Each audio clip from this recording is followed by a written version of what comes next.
ప్రియమైన దేవుడి బిడ్డలారా, లూకా సువార్త 17వ అధ్యాయము 20వ వచనంలో మనం చూస్తున్నాం. పరిసయ్యులు వచ్చి యేసుప్రభుల వారిని అడుగుతూ ఉన్నారు, దేవుడి యొక్క రాజ్యము ఎప్పుడొచ్చును అని.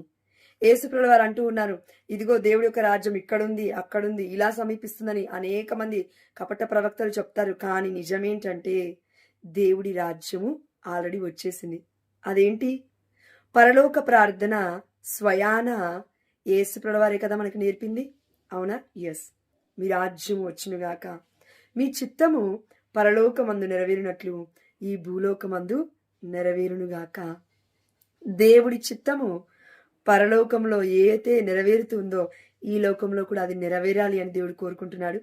ఆ రాజ్య స్థాపన కొరకే యేసు ప్రభువారు దేవుడి యొక్క మహిమ నుండి ఈ యొక్క ఇహలోకానికి వచ్చి మరియ తల్లి గర్భాన పుట్టి ఈ యొక్క ప్రపంచానికి ఒక వెలుగుగా ఉదయించున్నాడు.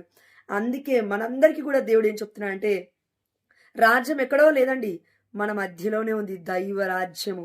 అందుకే బప్తిస్మ యోహాను గారు చూడండి ఏమన్నారు, దైవ రాజ్యము సమీపించినది, హృదయ పరివర్తనము చెందండి. మరలా యేసుప్రభుల వారు ఏం చెప్తూ ఉన్నారు, దైవ రాజ్యము సమీపించింది, హృదయ పరివర్తనము చెందండి.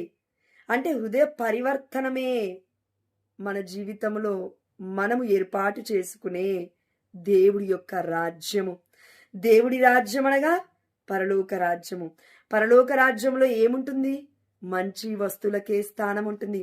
అక్కడికి తిండిబోతులు, తాగిబోతులు, సోమరిపోతులు, బూతులు మాట్లాడేవారు, అశాంతి పనులు చేసేవారు, వారికి పరలోక రాజ్యం తప్పక ఉండదని దేవుడు చెప్పాడు. అవునా? ఎస్.